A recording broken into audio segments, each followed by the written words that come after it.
What if I told you that the secret to building stronger relationships, gaining influence, and improving your entire life comes down to just a few simple principles? Dale Carnegie's How to Win Friends and Influence People is packed with timeless strategies that have transformed millions of lives, including leaders like Warren Buffett. In this video, I'm breaking down the top 10 lessons from this book and how to actually use them every day. And trust me, lesson number 8 is something most people get completely wrong, and it's costing you relationships. Let's dive in. Introduction. Dale Carnegie's book is a cornerstone in personal development. It's not about manipulation or fake friendliness. It's about building authentic relationships and becoming the type of person people want to be around. In this video, I'll summarize the top 10 concepts, from how to make people like you to mastering influence in tough situations. Principle 1. Become genuinely interested in other people. Want to know the fastest way to become instantly likable?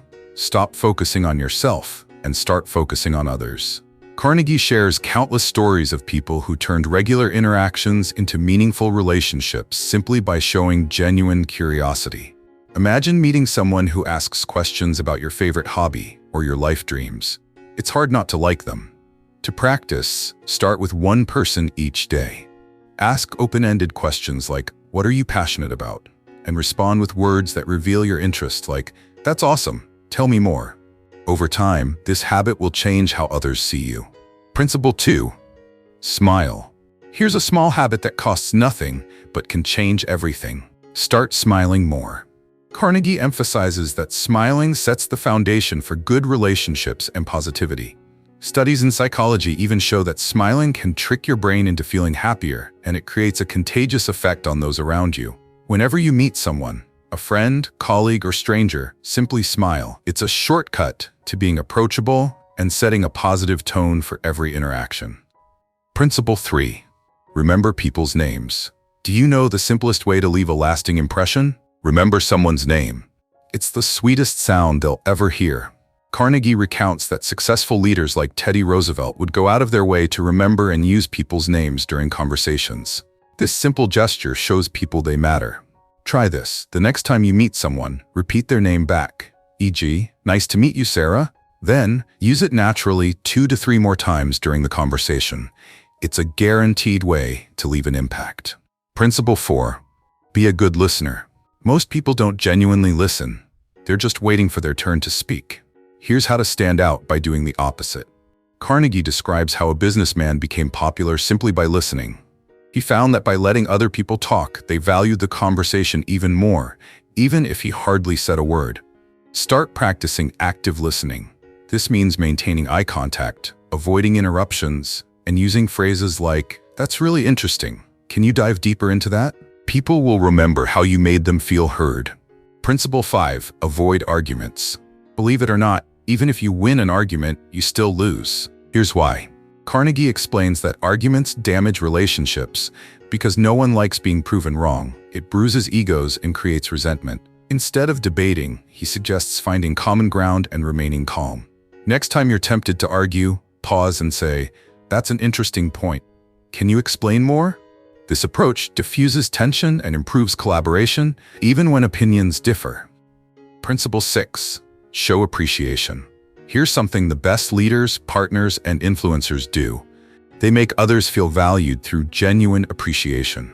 Carnegie shares stories of great leaders who used specific praise to recognize even the smallest efforts. For example, instead of saying, "Good job," they focused on specifics. "Your creativity in solving this problem was fantastic." This kind of appreciation inspires others. To apply, start being specific when giving compliments. Use phrases like, "I really admire how you," specific action. It shows positive trait. You'll notice people respond better to detailed, thoughtful appreciation. Principle 7. Appeal to people's interests. Want to influence someone effectively? Stop talking about what you want and focus on what they care about. Carnegie explains how businesses, relationships, and even political negotiations succeed when they're centered around appealing to other people's desires. For instance, instead of saying, "Here's why I need this," you could say, "Here's how this benefits you." Before your next request, pause and think, what's in it for them? Frame your message around their priorities, and you'll get more buy-in almost immediately. Principle 8. Admit when you're wrong. Here's a counterintuitive tip. Admitting you're wrong doesn't weaken you. It builds trust and credibility. Carnegie shared a story about a salesman who turned a disgruntled client into a loyal one by admitting he made a mistake first. By owning up, he disarmed the situation instead of escalating it with excuses.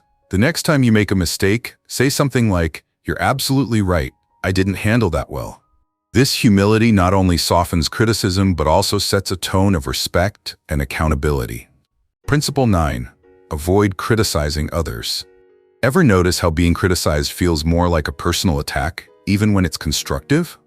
Carnegie teaches us why criticism is often ineffective. One example Carnegie highlights is how delivering criticism damages relationships because it triggers defensiveness. Even if you're right, people remember how the criticism made them feel, not what was said. Instead of criticism, try gentle suggestions. Say, "I have an idea. What if we tried this?" This avoids defensiveness while still steering people toward positive change. Principle 10. Begin conversations in a friendly way. How you start a conversation often determines how it ends. Begin positively, and you'll have people on your side immediately. Carnegie shares examples from professional negotiations where starting with warmth and agreement created a better dynamic, even in tough discussions. People are naturally more receptive to friendliness. To apply, use phrases like, "It's great to see you," or begin with genuine enthusiasm about something relevant to them. Even in disagreements, begin with a compliment or shared goal. Conclusion. Dale Carnegie's principles are timeless because they focus on one thing: building meaningful relationships through respect and genuine interest. Start applying just one principle today, and you'll see a difference in how others respond to you. Which principle are you going to try first? Leave a comment below. Don't forget to like, subscribe, and hit the notification bell. We've got plenty of content to help you grow personally and professionally. See you next time.